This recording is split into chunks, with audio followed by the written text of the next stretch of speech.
السلام علیکم ناظرین، میں غفران بن یعقوب قاسمی۔ ناظرین، آج بتاریخ 21 جنوری 2024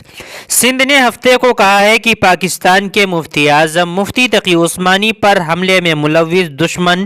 انٹیلی جنس ایجنسی کے لیے کام کرنے والے اور زینبیون بریگیڈ سے منسلک ایک اہم عسکریت پسند کو کراچی سے گرفتار کر لیا گیا ہے۔ ترجمان سی ٹی ڈی کی جانب سے جاری کی گئی پریس ریلیز میں کہا گیا ہے کہ انٹیلی جنس کی بنیاد پر سولجر بازار کے علاقے میں آپریشن کے دوران گرفتار کیے گئے ملزم محمد مہدی کا تعلق زینبیون بریگیڈ سے ہے، جو کہ پڑوسی ملک کے لیے بھی کام کرتا ہے۔ ترجمان کے مطابق ملزم نے دوران تفتیش بتایا کہ وہ ہائی ویلیو ٹارگیٹس کی ریکی کرتا تھا، جس کی اطلاع وہ اپنے ساتھی سید رضا جعفری اور عابد رضا کو دیتا تھا، جو ٹارگیٹ کو فائرنگ کر کے قتل کر دیا کرتے تھے۔ بیان میں ملزم کے حوالے سے مزید بتایا گیا کہ وہ دشمن ایجنسی کی طرف سے ملنے والا اسلحہ اور گولہ بارود اپنے گھر میں رکھا کرتا تھا اور ضرورت پڑنے پر اور ٹارگیٹ کو نشانہ بنانے کے لیے اسلحہ فراہم کرتا تھا اور اسلحے کی خرید و فروخت کا بھی کام کرتا تھا۔